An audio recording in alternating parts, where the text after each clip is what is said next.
Hello students, तो आज की इस वीडियो में आज मैं कक्षा 9वीं वाले विद्यार्थियों को प्रश्नावली 2.2 के छठवां का पहला प्रश्न बताने वाला हूँ। तो चलो देखते हैं प्रश्नों को। तो देखो, जो छठवां का पहला प्रश्न है, 6 प्लस करनी 3 अपान 6 माइनस करनी 3 दिया, इसके बराबर a प्लस बी करनी 3 दिया है। और ये जो प्रश्न है ये वार्षिक पेपर में 6 नंबर में आने वाला प्रश्न है, तो इसे अच्छे से देखना क्योंकि बहुत इंपॉर्टेंट प्रश्न है। चलो अब इसको हल करते हैं, इसी को मैं हल मान लेता हूँ। ठीक है, स्टार्टिंग यही से करते हैं। तो हल बराबर समझो कि 6 प्लस करनी 3 अपान 6 माइनस करनी 3 बराबर a प्लस बी करनी 3 दिया हुआ है। ठीक है, अब यहाँ पे ये जो नीचे वाला है इसे क्या कहते हैं? हर कहते हैं, ध्यान देना। ऊपर वाले को क्या कहते हैं? अंश कहते हैं। ठीक है, ऊपर को अंश, नीचे वाले को हर। हर को अगर ध्यान से देखते हैं तो यहाँ पे करनी लगा हुआ है। ठीक है, करनी लगा हुआ है, तो यहाँ पे हमें एक नियम लगाना पड़ेगा। बिना नियम के ये हल नहीं हो सकता। वो नियम क्या है? हरों का परिमेयकरण। तो यहाँ पे लिखो हरों का परिमेयकरण करने पर। ठीक है, यहाँ पे मैं छोटा सा लिख रहा हूँ, हरों का परिमेयकरण करने पर। अब हरों का परिमेयकरण कैसे करते हैं, तो एक उदाहरण देता हूं मैं आपको। देखो यहाँ पे एक उदाहरण दे देता हूँ। 1 अपान 5 करनी 5 माइनस करनी 6 दे देता हूँ। ठीक है, नीचे में देखो हर क्या है? 5 माइनस करनी 6 है। तो इसी हर को हमें अंश और हर दोनों में लेना है, गुणा करना है। अंश में भी गुणा करना है, हर में भी गुणा करना है। तो 5 करनी 6, 5 करनी 6।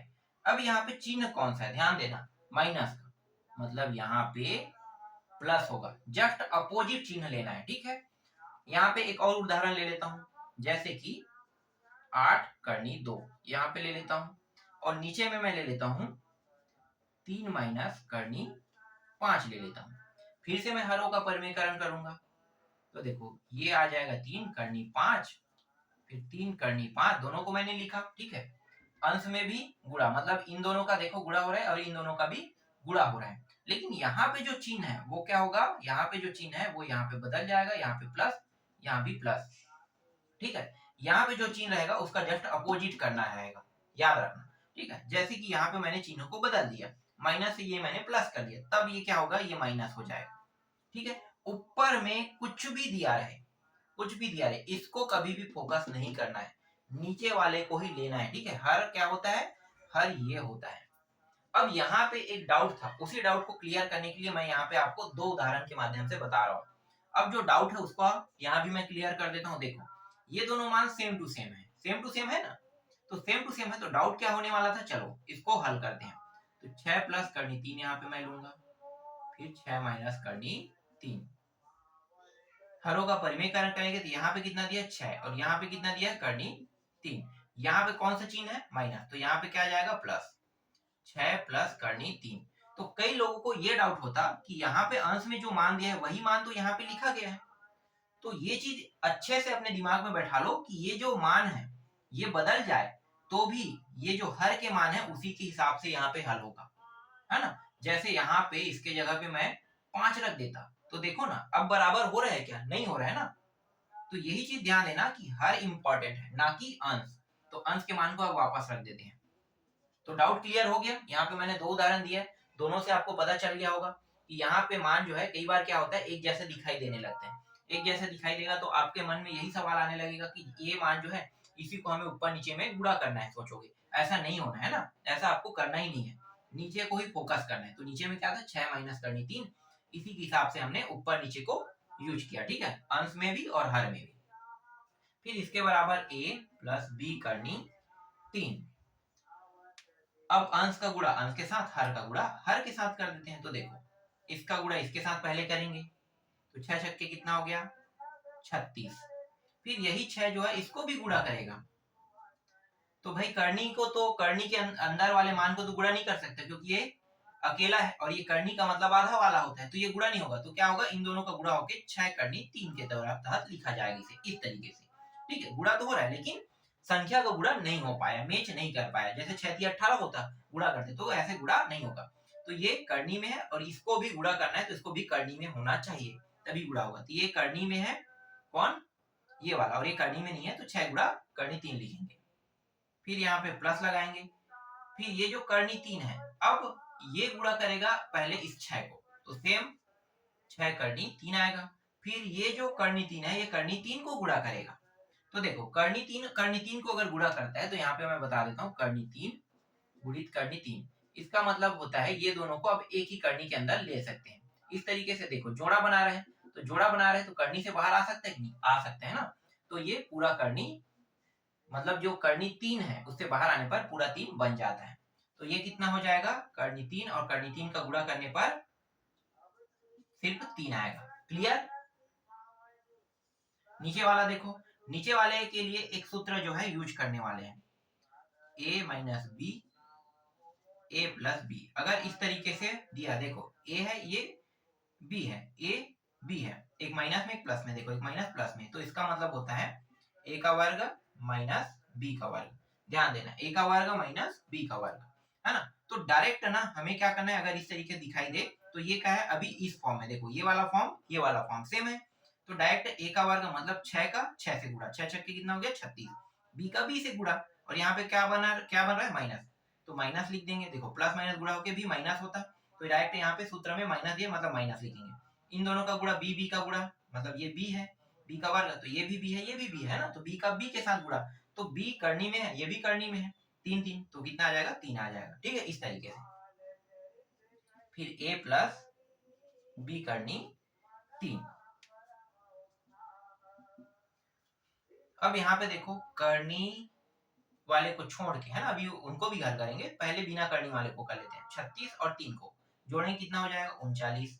अब देखो करनी करनी वाला है, तो करनी वाले के साथ ही जुड़ेगा, सेम करनी वाला सेम करनी के साथ ही जुड़ सकता है। तो करनी 3, तो करनी 3 दिया हुआ है, और ये 6 और 6 कितना हो जाएगा 12, 12 करनी 3 हो जाएगा। ठीक है, नीचे वाला देखो, तो ये हो गया 36 माइनस 3 कितना हो जाएगा 33। फिर ये a प्लस बी करनी 3, बाकी जो बचा उसे मैं बगल में अब हल कर देता हूं। अब यहाँ पे 39 है ना, प्लस 12 करनी 3 दिया है, तो ये जो 33 है, ये इसको भी भाग कर रहा है, इसको भी भाग कर रहा है, तो इसको दो हिस्सों में बांट लेते हैं। 39 33 प्लस 12 33 करनी 3, a प्लस बी करनी 3, ये काटा है 3 के पहाड़े में, 3 एकम 3 एकम 11 बार में, 3 के पहाड़े में ये भी आता है 39, तो 3 एकम 3 दिया 9, 11/13 आ रहा है यहाँ पे। फिर ये भी 3 के पहाड़े में आता है, 3 एकम, और ये 3 के पहाड़े में 4 बार में आता है, तो ये 13/11 प्लस 4/11 करनी 3, फिर a प्लस बी करनी 3, जैसा वैसा इसको भी लिख लेंगे।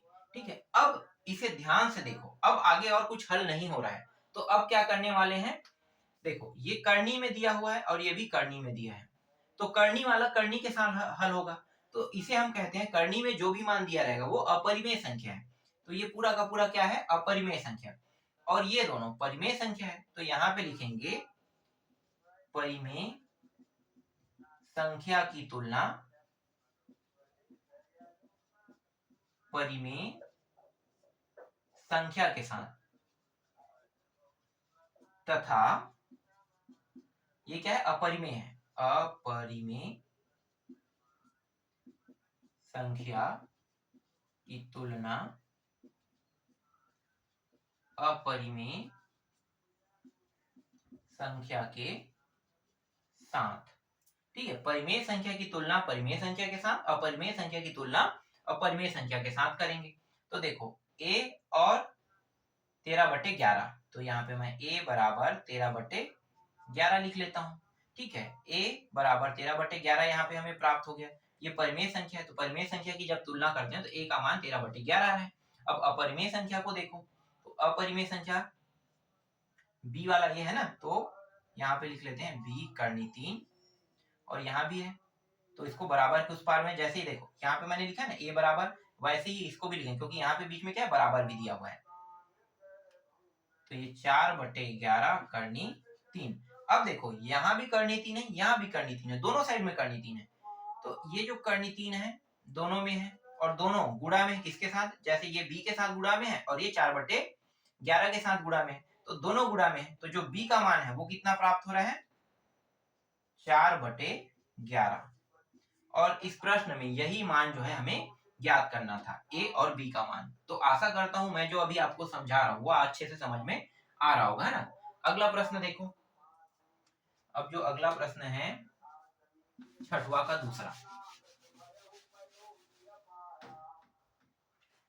छठवां का दूसरा क्या है, 5 करनी 5 है और यहाँ पे करनी 3 दिया हुआ है, फिर करनी 5 माइनस करनी 3 दिया हुआ है, फिर a फिर b, यहाँ भी करनी 3 दिया है। इसको कैसे बनाओगे, तो अभी मैंने जैसे बनाया ना वैसे ही आपको बनाना है। अब ये प्रश्न मैं आप लोगों के लिए छोड़ रहा हूँ क्योंकि एकदम सेम टू सेम है, एकदम सेम टू सेम, पूरा का पूरा जैसे मैंने अभी बनाया वैसे ही सेम टू सेम बनेगा। तो छठवां का दूसरा आप लोगों के लिए समझो एक होमवर्क है, बना के देखना। मुझे 100% लगता है कि आप लोग इसे बना लोगे। अगर आप लोगों से नहीं बनेगा तो इस वीडियो को बार बार देखना, बार बार देखोगे तो आपको समझ में आ जाएगा कि यहाँ पे हर एक स्टेप में किया क्या गया है, क्योंकि एकदम सेम टू सेम, एकदम सेम टू सेम। देखो ना 6 प्लस करनी 3 दिया है ना, तो ये भी वैसी है। और यहाँ पे माइनस में वाला है तो माइनस में, मतलब देखो प्लस वाला प्लस में, माइनस वाला माइनस, और सेम टू सेम ये वाला भी मान है। तो मतलब पूरा 100% सेम टू सेम है समझो। बस उत्तर जो है वो अलग आएगा, क्योंकि यहाँ पे करनी 5 है, ये करनी 3 है, यहाँ पे करनी 5 है, यहाँ पे करनी 3 दिया हुआ है, तो हल तो सेम टू सेम होगा। तो मैं इसको छोड़ रहा हूँ।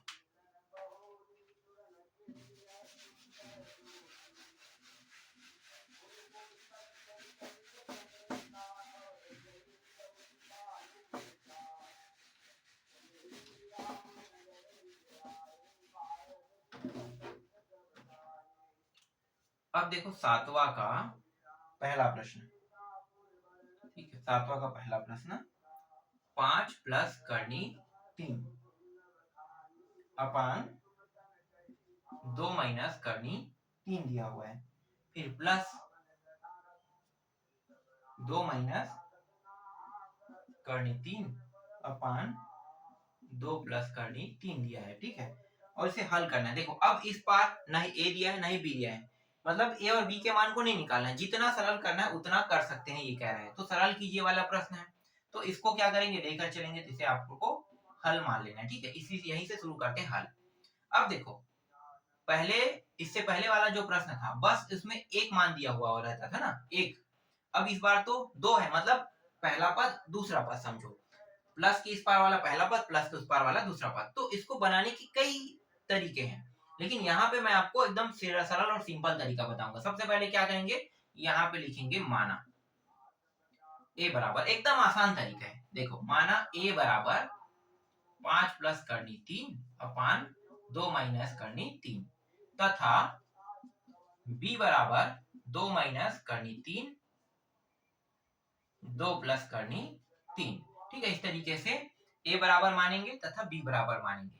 अब सबसे पहले क्या करेंगे, ये जो a और b के मान को मान रहे हैं ना, तो a के मान को पहले लेकर चलेंगे, ठीक है। तो पहले यहाँ पे लिख लेते हैं, पहले a बराबर 5 प्लस करनी 3 2 माइनस करनी 3, ठीक है। एक मिनट, यहाँ पे हमने माना है तो a और b के मान को तो रखा ही नहीं है ना।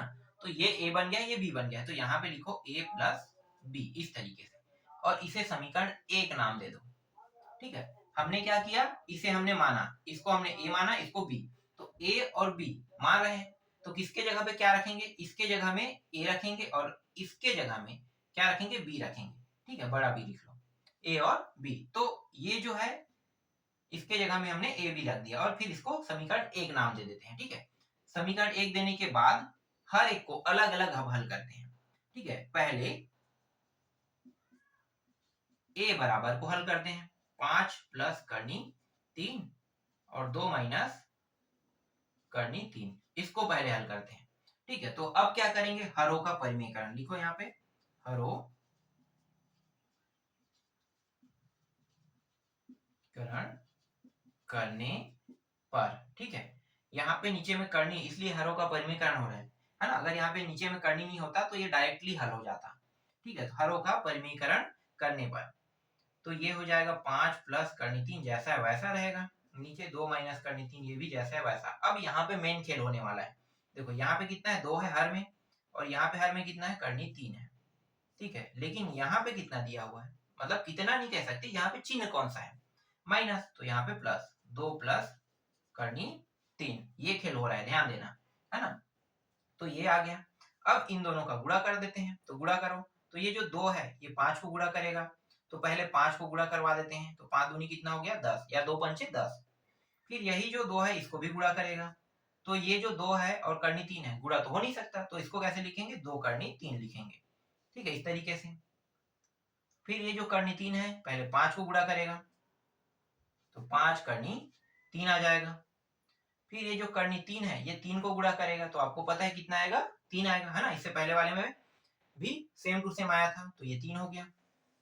फिर नीचे देखो, 2 और 2, देखो यहाँ पे चिन्ह जो है वो क्या होगा, अब यहाँ पे सर्वसमीका लिखने की जरूरत तो नहीं है ना, सर्वसमीका कौन सा लग रहा है, पता चल गया, a minus B, A plus B. तो 2 का 2 के साथ गुणा, तो कितना हो जाएगा 4, फिर माइनस 3 का 3 के साथ, मतलब करनी 3 का करनी 3 के साथ, तो ये 3 आ जाएगा। इस तरीके से आगे जब इसे और हल करेंगे, तो ये 10 और 3 कितना हो गया 13। फिर इन दोनों को जोड़ेंगे, करनी 3 दोनों में है, मतलब ये जुड़ सकता है, तो 5 और 2 7, 7 करनी 3, और नीचे में कितना है, देखो 4 में 3 घटाएंगे तो 1 आ जाएगा। ठीक है, तो यहाँ पे 1 हमें प्राप्त हो गया, तो यहाँ पे a बराबर कितना प्राप्त हो रहा है, ये मान प्राप्त हो रहा है। ठीक है, तो a का मान प्राप्त हो गया। अब b के मान को हल करते हैं, फिर b बराबर, ठीक है, जैसे यहाँ पे मैंने पहले लिखा, अब फिर लिख रहा हूं, फिर b बराबर कितना है, 2 माइनस करनी 3, 2 प्लस करनी 3। यहाँ भी सेम वही करेंगे, हरों का परिमेयकरण, तो यहाँ पे मैं लिख नहीं रहा हूं, आप लोग लिख लेना। ठीक है, हरों का परिमेयकरण, यहाँ पे डायरेक्ट परिमेयकरण कर देते हैं। तो देखो यहाँ पे कितना है, नीचे में 2 है, और यहाँ पे नीचे में कितना है 3 दिया है, यहाँ पे कौन सा चिन्ह है, प्लस था, प्लस है ना, तो यहाँ पे क्या आ जाएगा माइनस, फिर 2 माइनस करनी 3, ऊपर नीचे दोनों जो है वो सेम टू सेम रहेगा। अब इसको हल करते हैं, तो देखो ये जो 2 है, पहले इसको गुणा करेगा, 4 हो जाएगा, 2 दूनी 4, फिर माइनस है ना, यहाँ पे माइनस लगा है, फिर ये दोनों गुणा होगा, तो 2 करनी 3 आ जाएगा। फिर यहाँ पे देखो माइनस वाला है ना, तो यहाँ भी माइनस, माइनस 3 जो है इसको गुणा करेगा, तो ये आ जाएगा 2 करनी 3। अब यही जो करनी 3 है, और देखो यहाँ भी माइनस, यहाँ भी माइनस, माइनस में क्या हो गया प्लस, तो करनी 3 गुणा होकर क्या हो जाएगा 3 हो जाएगा। फिर a और b वाला नियम जो है, a प्लस बी और a माइनस बी का नियम लगा दो, तो ये दोनों साथ में गुणा होगा, 2 दूनी कितना होगा 4, फिर यहाँ पे प्लस माइनस मतलब माइनस। ठीक है, और 3 यहाँ पे 3 आ जाएगा।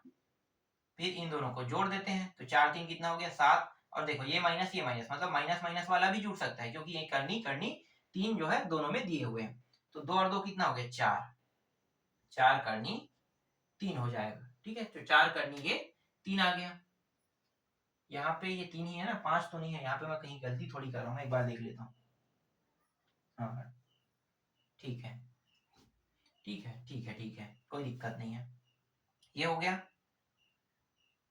अब नीचे में देखो कितना आ रहा है, 1 आ रहा है, तो b का मान कितना आ गया, इतना आया। अब क्या करेंगे, ये जो समीकरण 1 है उसमें a और b के मान को रखेंगे, तो यहाँ पे लिखते हैं समीकरण 1 में a और b का मान रखने पर, ठीक है, a और b के मान को रख देते हैं, तो देखो a की जगह पे कितना रखेंगे, ये वाले मान को, है ना, जब हमने इसको हल किया तो हमें ये मान प्राप्त हुआ, तो a के मान को वापस रख रहे हैं, तो ये हो गया 13 प्लस 7 करनी 3 अपान 1। फिर b का मान रखेंगे, तो b के इसमें है प्लस में, देखो प्लस है यहाँ पे, और ये जो मान प्राप्त हुआ है उसको रख देते हैं, तो 7 4 करनी 3, और नीचे में क्या है 1। आगे जब इसे हल करेंगे तो देखो हर दोनों का बराबर है, तो ऊपर के मान आसानी से जुड़ सकते हैं, ये दोनों जोड़ दो, 17 और 13 कितना होगा 20, फिर प्लस, देखो प्लस रह गया माइनस रहेगा, ये कौन सा संख्या डिसाइड करेगा, बड़ा वाला, तो देखो बड़ा 7 में है और छोटा 4 में, इसलिए यहाँ पे प्लस में आ रहा है उत्तर, तो 7 में 4 को घटाओ कितना आ जाएगा 3, 3 करनी 3, यही क्या है इस प्रश्न का उत्तर है। तो देखो इस तरीके से मैंने पूरा शॉर्टेज करके इसे छोटे से बना के, जो टफ टॉपिक लग रहा था ना, ऐसे देखने में टफ लग रहा था, उसको मैंने एक सिंपल तरीके से हल कर दिया। तो ये मेरा विधि है, मैं अपनी विधि से हल हल कर रहा हूँ। जैसे मैंने इसे ए मान लिया, ये बी मान लिया, मुझे लगा कि अगर ऐसा करता हूँ तो ये आसान लगेगा। मैं चाहता तो मैं यहीं पे दोनों को साथ साथ भी लेकर हल कर सकता था। हल होने पर सेम टू सेम हल होगा, उत्तर जो यहाँ पे आ रहा है वही आएगा ना। उत्तर भी देख लेते हैं वाकई में यही आया कि नहीं आया है। तो देखो 20 प्लस 3 करनी 3 आ रहे हैं, तो ये जो उत्तर है एकदम 100% सही आया है। तो आप इस तरीके से हल इसे कर सकते हो। तो ये प्रश्न समझ में आया। अब सातवां के अंदर कुछ प्रश्न और दिए हुए हैं, उनको भी देख लेते हैं। कितने प्रश्न हैं? 2 ही प्रश्न हैं। तो दूसरा प्रश्न अब तुम्हारे लिए है, ठीक है? दूसरा प्रश्न तुम लोग खुद बना के देखना। दूसरा प्रश्न है 2, लाइट बंद हो गया है, तो अगर मैं इसको बताता हूँ तो और समय लगेगा, और लाइट बंद है तो दिक्कत होगा, है ना? तो 2 प्लस करनी 3 और 2 माइनस करनी 3 दिया हुआ है। फिर प्लस 2 माइनस करनी 3, 2 माइनस करनी 3, फिर प्लस 3 माइनस करनी 3 माइनस 1 और करनी 3 प्लस 1। ठीक है, ये प्रश्न है, इसको हल करना है। तो सरल इसको भी करना है, तो ये प्रश्न भी सेम टू सेम ऐसे ही बनेगा। आपको इसे ए मान लेना है, इसको बी मान लेना है, इसको सी मान लेना है। तो ये ए बी सी हो गया। तीनों को अलग अलग हल करोगे, ए का पहले निकालोगे, फिर बी का निकालोगे, फिर सी का निकालोगे। उसके बाद क्या करोगे, ए का जो मान आएगा उसे वापस, ये समीकरण एक रहेगा इसमें रखते जाओ, फिर बी के मान को रख दो, फिर सी के मान को रख दो, फिर तीनों को साथ में जोड़ दो। देखो जुड़ा है ना, तो जोड़ोगे तो इसी तरीके का एक मान जो है वो आपको देखने को मिलेगा, और वही क्या रहेगा, इस प्रश्न का उत्तर रहेगा। तो आज की वीडियो में बस इतना ही। छठवां और सातवां प्रश्न मैंने आपको समझा दिया है। इसके बाद जो बचा हुआ प्रश्न है उसे मैं आपको नेक्स्ट वीडियो में बताऊंगा।